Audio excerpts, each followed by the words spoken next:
We are Makilala TV, the first Filipino-American TV talk show in the New York metro area. Get to know us as we talk to the community leaders, innovators, advocates, and emerging artists who affect Filipino-American life.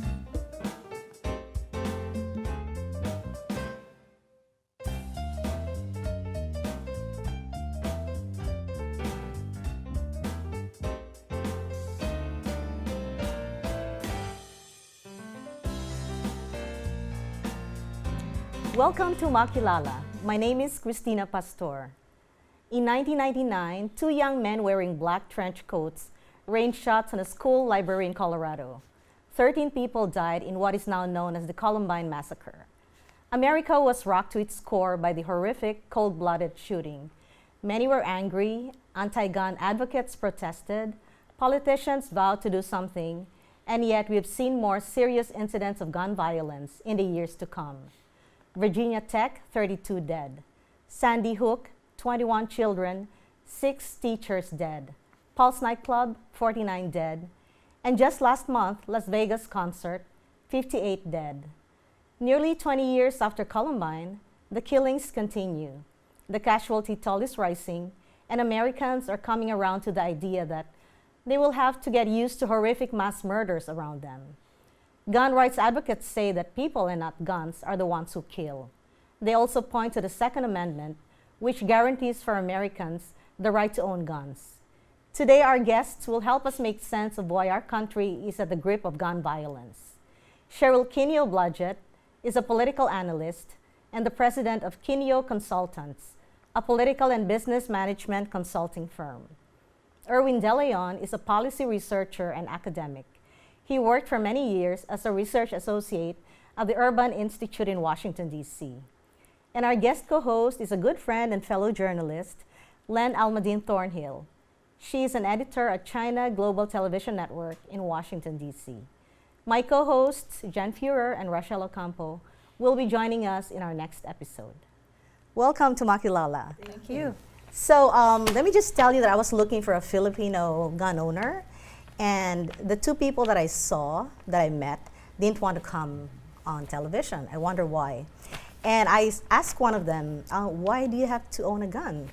And one of them said that, you know, I have 2 daughters and I wanted to protect them. Cheryl, is that good enough reason to buy guns? I think that our Second Amendment protects us in order to protect our home. Many states throughout the United States don't have a police department near them.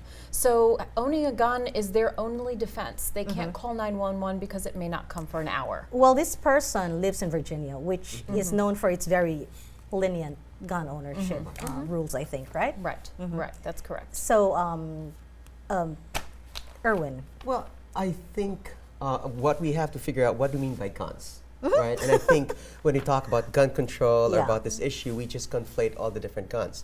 You've got handguns, you've got long guns, shotguns, and some other pistols, then you've got semi-automatics. So there's a wide range of weaponry that we're talking about. And actually, even if you look at the laws within the states and within the federal government, they're talking about different guns. So I think we have to differentiate, because the whole argument of being able to protect yourself, that totally makes sense. I have no argument again. I'm fine with that. But my question is, why do you need assault weapons or bump stocks or whatever else to protect yourself? Right? Because another argument would be for hunting. Really? Do you need an assault weapon to kill a deer?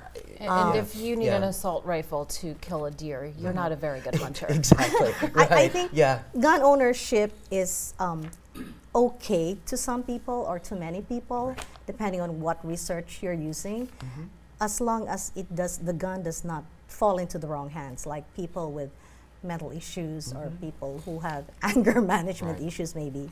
So how do you determine that? And President Obama did put an executive order last year to allow law enforcement to look at Social Security records to find out who has been obtaining mental health services. However, both the NRA and the ACLU were against this executive order. Why? Because it does infringe on somebody's health protections, that they should be able to seek mental health regardless of But backlash. if they're owning a gun, if they're buying a gun, Len, right? They should not. They should declare that. Isn't that? But that doesn't really, that argument doesn't play with, for instance, what happened in Sandy Hook. The boy, the young man did not own the gun. It was the mother. It was the mother It who was in owned the it, yeah, house. yeah. So where do you then go from there? How do you then protect? Are you now saying anybody in your family that has some sort of mental issues or health issue, you cannot now then buy a gun because my son or my stepson? Well, in some countries, that's what's happening. Like if you look in Japan, they're very strict about who can own a gun, and they do look at the psychological background of not just the gun owner, but those around them. But even bringing that up, Len, it sort of it brings up the question, it's like the availability of guns, Yeah. right? It's sort of, and I think that's what the argument is for those who are against gun, or Yeah. are for gun control. Why is it so easy to buy Right. one? Yeah. Right. Yeah. And it's uh, hard to buy one because you do need to apply for a permit and Yeah, there's but a lot this of gun paperwork. owner Is that it I though? spoke to, it was very easy for him to buy guns. He just waited for something like 30, 40 minutes Yeah. while his background check was ongoing. He was there in the store, Right. and then he got it. But you're just talking about stores, because the thing is, you do have the background check if you're going to stores, right? Yeah, But yeah. if you're going to gun shows, Gun shows, and if yeah. it's like a sale from person to person, forget about it. Or And on online, eBay, you or can do it eBay, 80. right. Yeah, Well, I yeah. mean, you can drive in some Walmarts, I mean, in Virginia. Correct. You used to live in D.C., and it's out there. Right. So you've got the patchwork quilt of different laws, so one could easily buy a gun in Virginia and drive it to New York, even if that's illegal, but that's another Yeah, point, yeah, right? that's right. Yeah. Cheryl, you were saying something earlier before you got made up that you own a gun. Yes. Tell us more about So how you made that decision. So my husband and I decided to purchase a 9mm 45 caliber guns to just for fun, as a hobby, to shoot at a shooting range. Not really for protection, because at home it's under lock and key, the bullets are not in the gun, and it's in a case that you can't get to very easily. Really, to protect ourselves, Yeah. we call 911. So how many do you have? We have 2 guns. So one for you and one for your husband? Yes. Yeah, okay. Yes. And your kids know about this? Yes, they do. And they've shot with guns as well. They're both in the military, so they need to know how to use a gun. When did you own this? I mean, was it easy for you to buy it? It was actually my husband who purchased the okay, guns yeah. back in 1990. So And he got it was very from- easy. He got it from a store? Correct. Ah, okay. Yeah. And how do you feel about the controversy?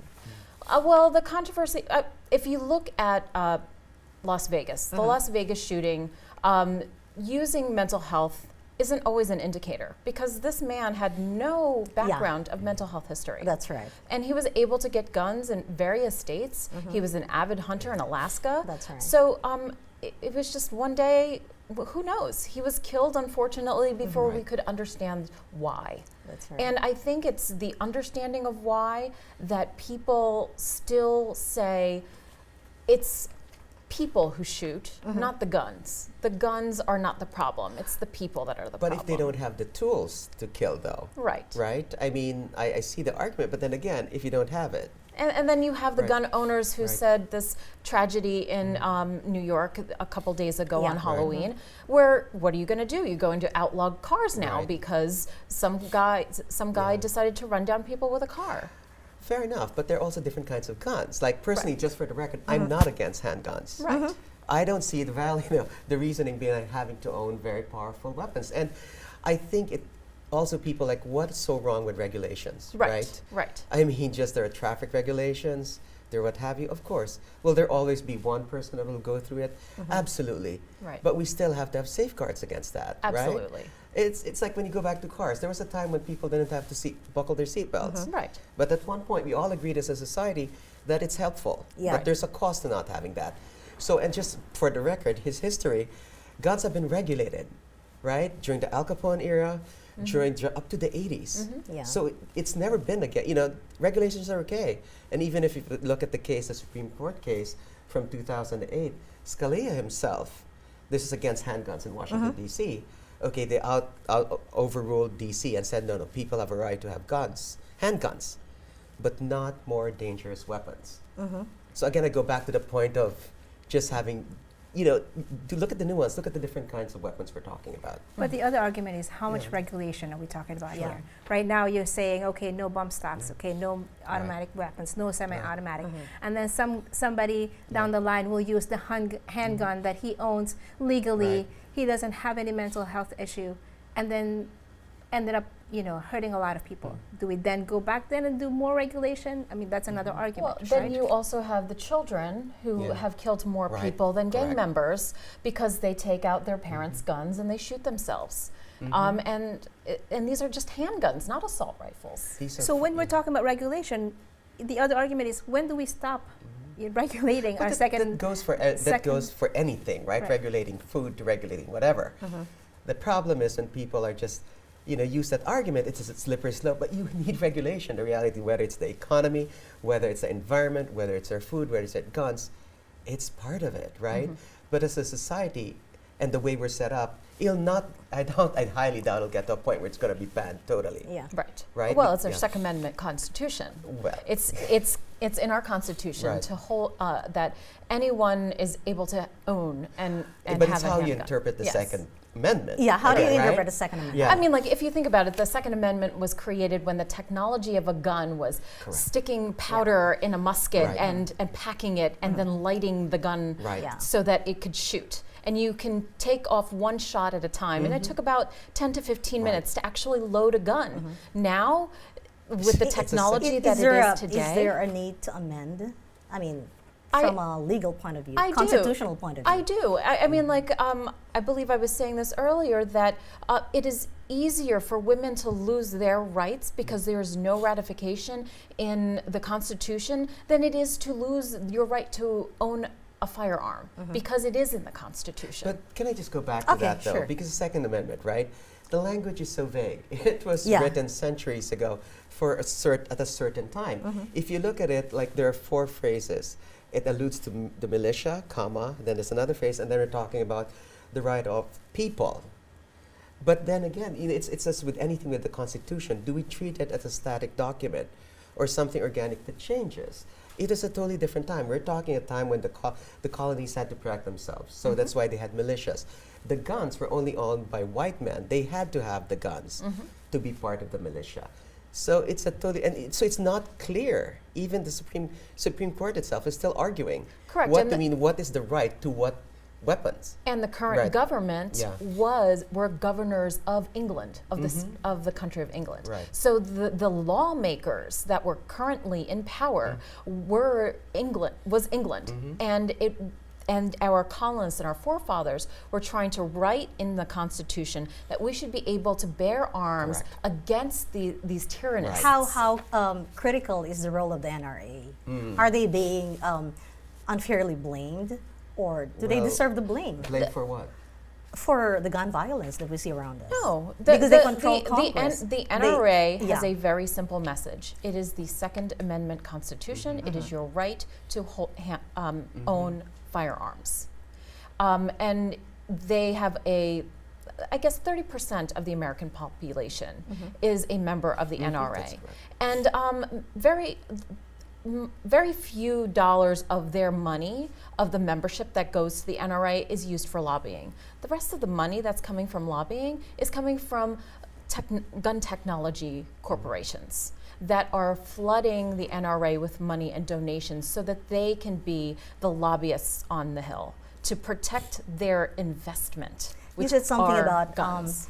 after Sandy Hook, there was a large donation to the NRA that happened because people were worried that their guns might be taken away from them, Right. and they wanted the NRA to support their right to own them. Yes, anytime there is a gun violence incident, the stock exchange explodes with investors to guns because they know that scared Americans are going out to make sure that they're going to get that last gun before it is outlawed, Right.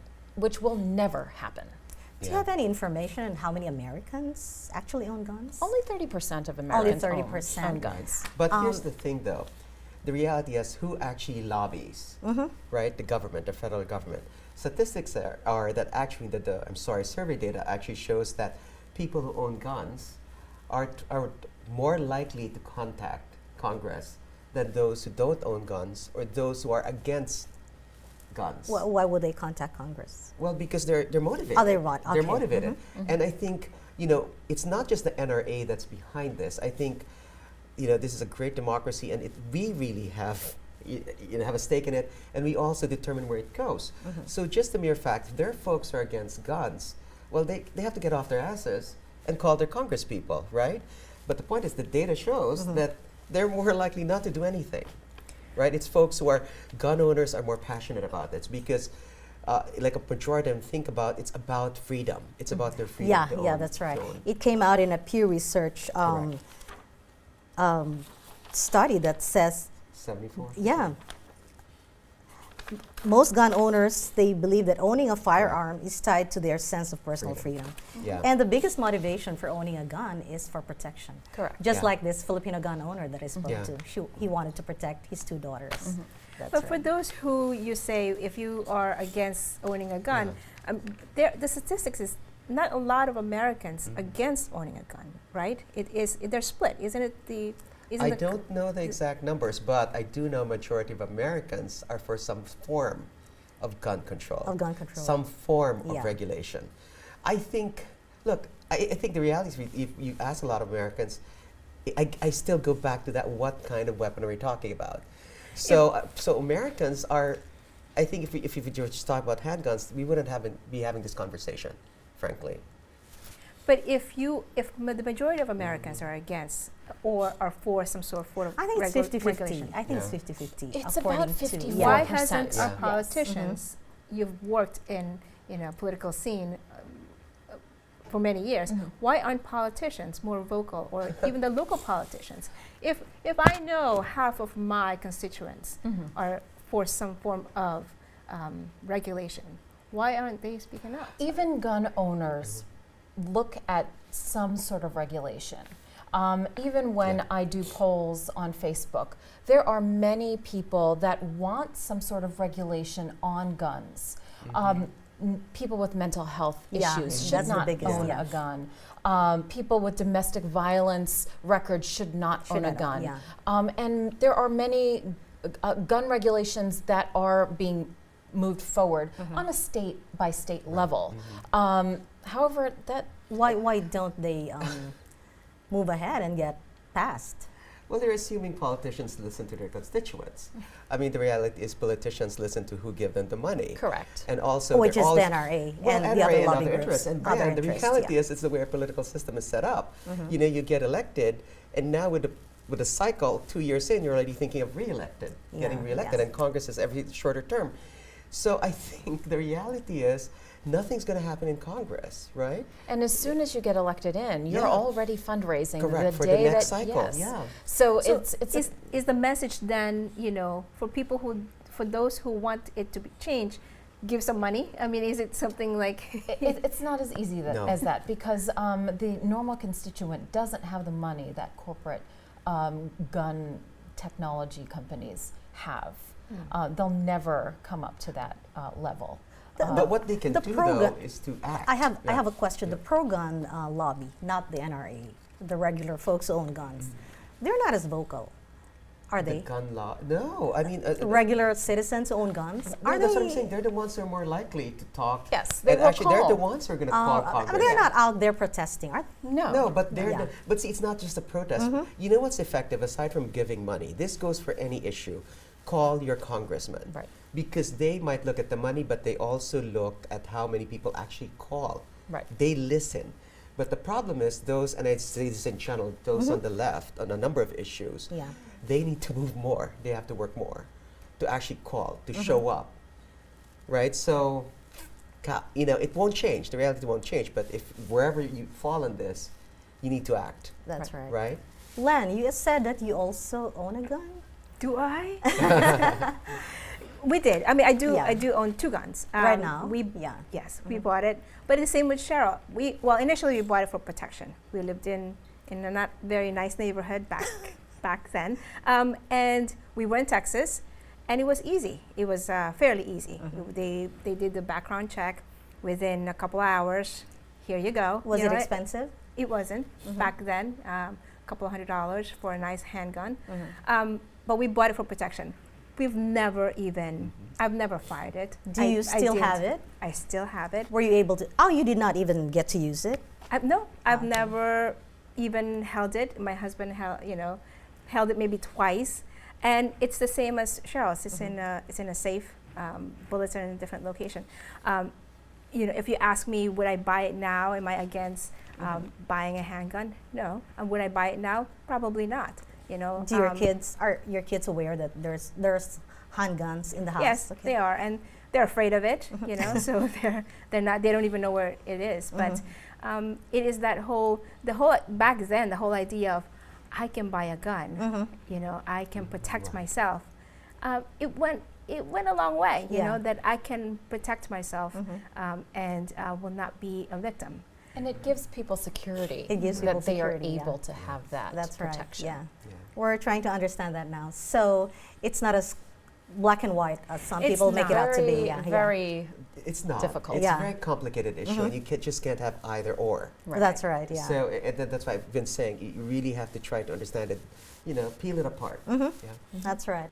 Thank you, Cheryl, Erwin, and Lenn, for a most enlightening discussion. We have a long way to go, and it appears politicians alone cannot make the problem go away. Society is up against very powerful corporate interests, as well as regular citizens who donate small amounts to support the gun lobby. Being angry has become a voice in the wilderness. Thank you for watching Makilala. But before we close, we have a guest performer, Dr. Imelda Cruz Banting. She's a singing doctor, a physiatrist from East Chester, New York. Medicine may be her bread and butter, but music will always be her first love. Here's Doc Ime singing her original composition, Wag Matakot, or Don't Be Afraid.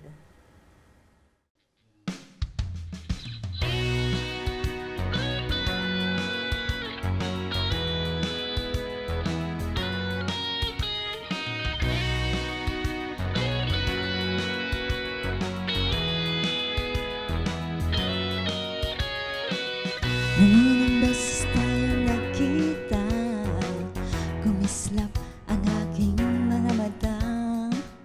Napangiti ako't lumapit ka, nag-usap tayo tapos sa'yo na. Naging tayo, anong saya, araw-araw parang langit sinta.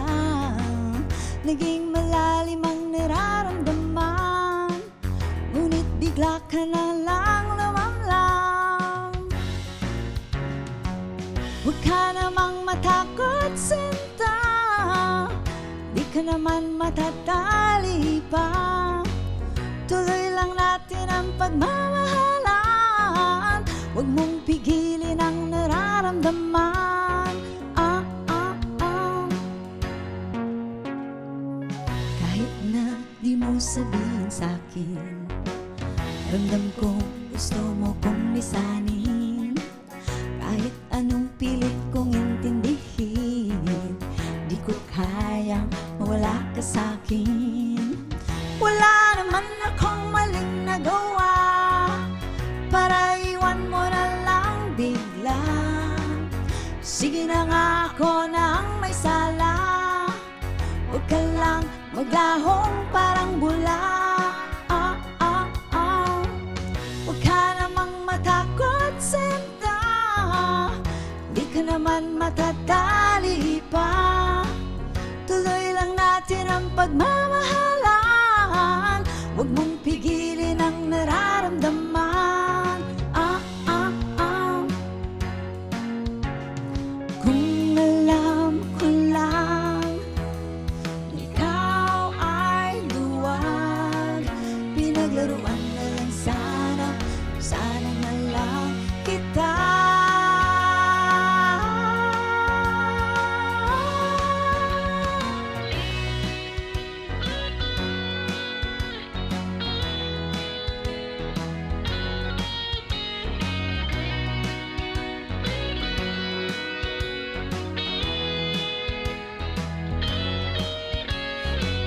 Huwag ka namang matakot, sinta, di ka naman matatali pa.